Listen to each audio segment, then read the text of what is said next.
What's up guys, BltzZ here today bringing you another video. Today's video marks the very first of many guides coming your way for the new Final Fantasy VII Remake Intergrade and Yuffie's DLC Intermission. We will be having tons of advanced guides for Yuffie as a character, boss guides, and of course new materia builds like we've done for Remake in the past. Now compared to those guides coming soon, this video is a super basic one, but I cannot stress how important it is with Remake Intergrade coming out tonight. There will be a lot of newer players trying it out for the first time, so trust me guys, these changes not only will make the game more comfortable, but will further enhance your overall experience with Remake. So without further ado, let's get into these game-changing settings. Final Fantasy VII Remake is an action RPG game, which is very different from what the original Final Fantasy VII was. There are some default settings when you boot up the game initially that are very, let's just say, not good. When you start up the game, make sure you go into options from the main menu or system, then options while you're in game. From here, you're going to want to go to the camera settings and go straight over to combo targeting at the bottom and change that from fixed to free. By default, it is set to fixed, and what it does is it prevents you from being able to switch freely back and forth between enemies while mid combo attack. This is a big deal, especially if you are new, because it will feel insanely awkward to play, like trying to pull your character off of one enemy to hit another one. It's impossible. Over the last year, I've had tons of players write to me in the comments of our other videos and asking me, how the hell do I switch so freely from enemy to enemy?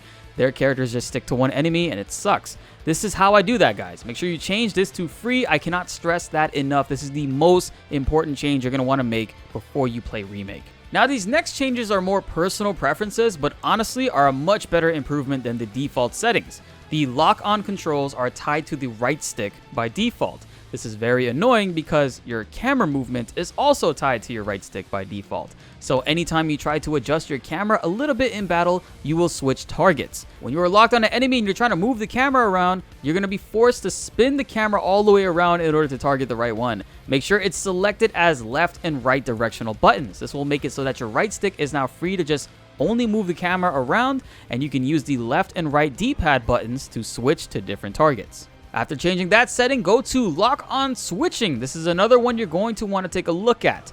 Switch in order means that the targeting will go in a specific enemy order on the battlefield, whereas directional input will change it to your character's perspective. So if an enemy is on your right, you can press right on the D-pad to switch your locked on target towards the right. But if it were the other way, the default switch in order, you will have to switch around specifically by enemy ID, and pressing right will sometimes target the enemy to the left or behind you, and it can be very, very confusing.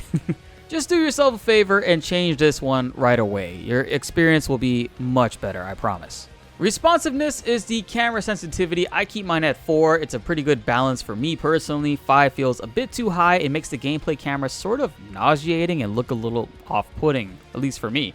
Camera distance by default is set to 1 in both out of battle and in battle. This hurts the player a lot because we need to see the full field of enemies to the left or right, and this will eliminate your peripherals basically. So changing this to 3 is almost a must for everybody. The next important change is to hit that subscribe button because only 37.2% of people that watch and love these videos are currently subscribed. Guys, we have tons, and I mean tons of videos coming your way to help you clap bosses' cheeks and enjoy Yuffie's DLC altogether, while breaking the game as well. She was already broken in the original game, and that trend is going to continue with Remake, it seems. Join the channel now because we are also doing another PlayStation 5 giveaway, and that one will be members only. You won't want to miss out on what we have in store for the channel over the next few weeks, so hit that notification bell so you don't miss out on us going live to see the first impressions of Remake, Intergrade, and Intermission tonight. But seriously, the last and final change is to switch the cursor position for in battle and out of battle to remember. Normally it's set to forget, and it's okay, but having it on remember makes using items, recasting spells and abilities much more faster, and also helps going through the menus and making that a much more easier process. It's just a little quality of life change in my opinion. And that wraps it up for this video, guys. These may seem like small changes, but they vastly improve Remake overall. Take it from someone who has over 270 hours, which is actually really 700 hours if you count PlayStation. Wrap up. tonight we are going to be going live and doing a Let's Play of Yuffie's DLC Intermission. So hit that subscribe button so you don't miss out on all of that. We have tons of guides already for Final Fantasy VII Remake, and I highly recommend you guys checking them out. The infinite health build and instant limit break builds absolutely make hard mode one of the most funniest experiences ever, and I cannot recommend those ones enough, as well as the infinite ATB build, which is a big game changer. So be sure to check out all of that, because tonight we are going to be going live a little bit early to party and hang out in the chat, and maybe we're going to be doing some Final Fantasy VII original runs to continue our base weapon playthrough. Be sure to like the video if you enjoyed and subscribe if you are new. More Final Fantasy VII Remake videos are coming your way and you won't want to miss them. My name is BltzZ and thanks for watching.